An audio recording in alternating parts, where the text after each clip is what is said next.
Hey, where are you right now? I've been sleeping at home. Sleeping at home? There's no sign of my husband at our home, where I am now. He's lying to me. The story goes back to when I was pregnant with our first child. My name is Ashley. I was finally expecting our first child in our second year of marriage, just 1 month to go until my due date. I'm 9 months pregnant. While I'm excited about the birth, I can easily imagine the confusion of going through childbirth and child-rearing for the first time. So I had planned to go back to my parents' house this weekend to have them help me out for a while. I mentioned the idea of going back home to my husband during the stable period of my pregnancy, but I thought he had probably forgotten, so I brought it up again today. Then, while lazily watching TV, my husband said, "Going back to your parents? Oh, I think you mentioned something about that. If you're going, why not just go? I'm not going to have any trouble without you here." What the? I was taken aback by my husband's dismissive words, but I didn't want to start an argument, so I decided not to push back. Well, I'm going back this weekend. I'll be giving birth next month, and I'm planning on staying for a month or two afterwards, so I guess I'll be back in about 3 months? Please make sure the room is clean and ready for the baby.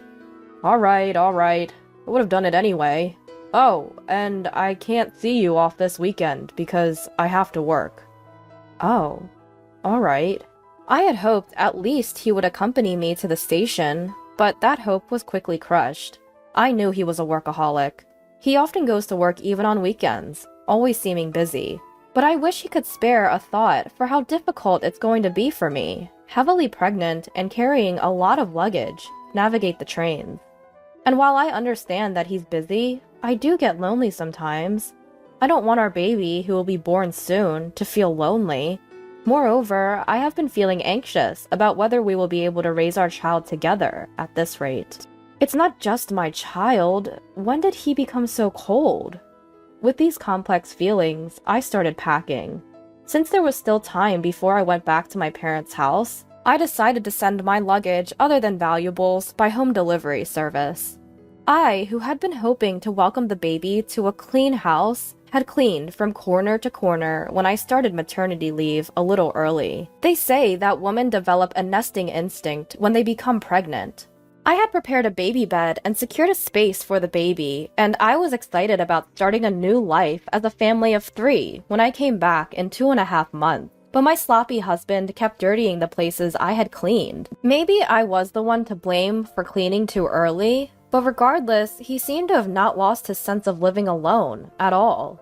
He would leave half-drunk bottles of drinks scattered around and left cardboard boxes used for packaging the stuff he bought online, opened and left unattended. Come to think of it, I realized that I had never seen my husband cooking or cleaning since we got married. Despite the fact that I kept tidying up, things were only getting more disordered, and I started worrying about whether the house would be okay while I was away. But then again, the time of childbirth was imminent. The weekend arrived in a flash, and I headed to my parents' home. On the other hand, my husband really went to work without seeing me off. While relaxing at my parents' home, I was keeping in touch with my husband fairly well. We had email exchanges every day, and I would call him about once every 3 days. But gradually, my husband started not answering my calls more frequently. When I asked him, "You haven't been picking up the phone lately, are you busy?" During the rare times I got through, he started giving vague responses, like, "Well, yeah," or "Not really." "You're not cheating on me, are you? I heard that many men cheat when their wives are pregnant." "Nah, why would I do that? It's annoying to be doubted." On the phone, my irritated husband made me feel cautious, and I quickly apologized, saying, "So, sorry." It's not good for mental health to have such unnecessary worries while nurturing a precious child in my belly. I must trust my husband. I decided so. Then, a few weeks later, my labor pains started. While I was preparing for admission to the hospital, I called my husband. I felt embarrassed to show my pained expression as I endured labor, but I wanted him to be there at the moment of birth, at least. Surely, my husband would also be moved by the birth of our child. "The labor has started," It usually takes about half a day for the first child to be born, so you should be able to make it if you start now. I want you to be there at the moment of birth. See, you can even cut the umbilical cord." When I said so, my husband let out a sigh of annoyance. What? You want me to come by train right now?" Sorry, I'm tired too, so I can't. I have work tomorrow too. What? You're still talking about work, even at this time? Our child is being born, you know. Is work still your priority? Shut up. There's no replacement for my job. This is the moment our child is born. It's not going to happen again. Like I said, there's no replacement for me. If I don't do it, the work won't go around. Can't you understand that? I'm cutting the call because I'm busy. I tried to persuade him somehow, but my words did not resonate with my husband. As I was cut off on the phone, I shed tears while enduring labor pains. Why is my husband so indifferent to our child's birth? From the moment a mother finds out she's pregnant, she puts her child first. But is a father so indifferent? And so, I faced my first childbirth alone, in solitude. The labor pains lasted for a full day, and a cute little boy was born the next day. Such a tiny, cute, and beloved existence. After getting discharged, my parents showered the child with love while teaching me various things about childcare. By the time a month flew by, I had become adept at bathing the baby. My parents expressed their concern, saying, "Are you okay with such a husband? We can't help worrying about you after we go back." But not wanting to worry them, I tried to reassure them, saying, "Well, I think I can manage somehow. My health is recovering faster than I expected, so maybe I'll go back next week." "Really? Don't push yourself. Let us know immediately if anything happens." "Yes, thank you." They often say that a postpartum body is like that of someone who has been in a car accident. But thanks to hormones, my spirits were high and my body was recovering steadily. I was also getting used to taking care of the baby, so I decided to go back home a little earlier than planned. While I was being cared for at my parents' house, there was hardly any contact from my husband, and even when I sent photos and videos of our son, he didn't show much reaction. I guess a parental heart probably sprouts as one actually raises the baby, and perhaps a sense of being a father wouldn't come up until he interacts with the baby. That's how I thought. I was trying to keep myself going with that thought. I decided to have my parents drop me off at home. I didn't tell my husband that I was coming home, but he should be at home since it's his day off today. I wondered what his reaction would be when he saw our child for the first time. Would my child like our home? After a few hours' drive, we arrived home. I carried my son while my parents lugged our luggage, and I unlocked the door. But what welcomed us was a dark and silent room. "We're home! A bit early, but we're back." "Hey, no one's here? Ugh, what is this smell?" Entering the living room, a foul odor hit our nostrils. Turning on the light revealed a sight I hadn't imagined. The room was in a state of disarray, reminiscent of a garbage dump. Dirty dishes and half-eaten pizza were stuffed in the sink. Clothes and food and drink trash scattered about. Half-drunk juice had mold floating in it, emitting a strong odor. The table was covered in stains and dirt. The shower room and sink were filled with black mold. The toilet was dirty and stunk. And in the crib we had prepared for our son, there were piled up unused cardboard boxes and garbage bags. I had told them to keep it clean for welcoming our son, but the reality was far from clean, and I was shocked. There's no way we can live in such a dirty house, and above all, I was most upset about the crib being soiled. "Hey, isn't this too much? What's going on?" "There's no way we can raise a baby in a place like this." My parents were furious and searched for my husband, opening each room. But my husband was nowhere to be found. Where could he be on his day off? Another weekend shift, perhaps? But we don't even know if his previous shifts were true. He's not on a commission basis, so working on the weekend doesn't increase his salary, and his company is supposed to follow the calendar. I had honestly been doubting him always disappearing on the weekends. Let's try calling him. There was no way we could stand in such a cluttered room anymore, so I evacuated my bewildered parents outside for a moment and called my husband. But he didn't answer. Finally, my husband answered the phone when I called for the third time. "Hey, where are you now?" "I was sleeping at home. Why?" "At home?" We had searched the whole house, but neither my parents nor I had seen my husband. Could he possibly be buried in a mountain of trash? But we couldn't feel any human presence, and his tone didn't sound like he had just woken up. Then I heard a woman's voice over the phone. I couldn't make out what she was saying, but it was definitely a woman's voice. At that moment, I realized everything.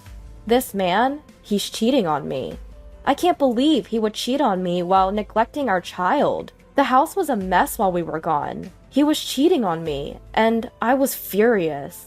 A father like this is unnecessary for our son. I'm fed up with a husband like this. If he likes the other woman so much, then I'll let him have her. How can you live in such a messy and rotting smelling house? Oh, I get it. Maybe a burglar came in? I need to report this to the police. Huh? You're at your parents' house, right? What are you talking about all of a sudden? My anger escalated at my confrontational husband, and I raised my voice. You're the one lying about sleeping at home, aren't you? Stop playing dumb. It's absolutely unacceptable to turn the crib into a garbage dump. I'm not coming back to this house. We're getting a divorce. I said this rapidly and hung up the phone. After that, I actually reported to the police that we were victims of burglary to punish my husband. I told my parents and son to go back to my parents' house first, and I waited for my husband in front of the house. Then the police arrived before my husband did. I invited them into the house as if I were welcoming guests, and soon after, I saw my husband coming this way. Unbelievably, there was a woman walking alongside my husband. My husband approached me with a face that seemed to say, "This is bad." "Hey, you! You weren't supposed to be back until next month." But who is she? The woman standing next to him was glaring at me, arms crossed. And who are you, for that matter? What? In spite of running into his mistress, I felt strangely calm. I decided to ask the woman some questions. As it turned out, my husband had been meeting her while concealing the fact that he was married. I was so disgusted with my husband that I didn't know how to react anymore. Hey, at least hear me out.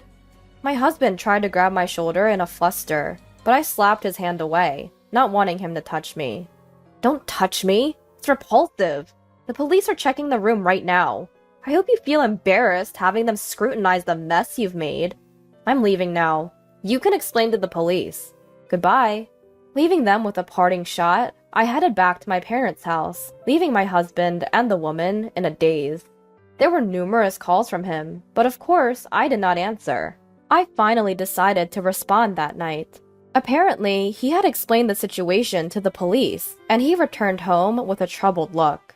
The police, pinching their noses against the foul smell and struggling to move around the room, must have been quite embarrassing for him, but he brought it upon himself. After being dumped by the woman he had been lying to, all that was left for my husband was his shame and a house in shambles. Come on, I'm sorry. Come back. I've been looking forward to seeing our son. If he truly felt sorry, he should have at least come to my parents' house. Thinking that he can apologize over the phone and everything would be fine shows what a terrible person he is. I can't imagine spending the future with him. Even though you never showed any interest before, you suddenly care? You weren't even there when I gave birth, despite me asking you to come several times. Well, I thought you knew that I would. I'll clean up the room. I can't do household chores without you. I need you.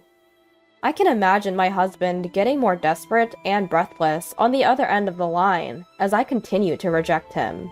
No matter how much you beg, it's not happening. You should have kept that woman. If you can't handle housework, have her do it for you. But that was just a fling. It was a momentary lapse. You're the only one for me, Ashley. A fling? Weren't you seeing her every time you said you had to work overtime? Well, that's, different. I pressed my husband, who was mumbling incoherently, and he confessed that he had been cheating on me with multiple women from his high school that he had reconnected with at a friend's wedding party. He's a scumbag either way. There's no point in talking. I started to feel chills listening to my husband desperately apologizing in a voice close to tears. I can't believe it. You disgust me. Were you planning to touch our son with those hands? Unthinkable.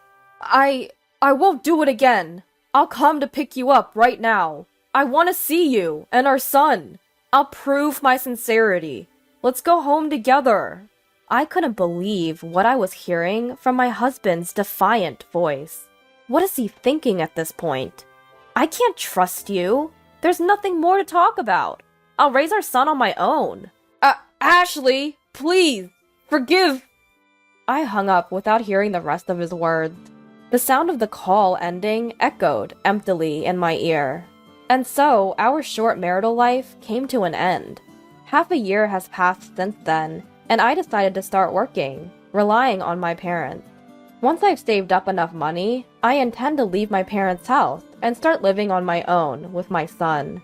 I am in the midst of divorce negotiations with my husband, mainly for the sake of alimony. Having limited experience living alone, my husband is apparently unable to manage household chores, and most of his meals are from dining out, leaving the house in disarray. However, that's no longer my concern. I will do my best, expressing my abundant love for my son.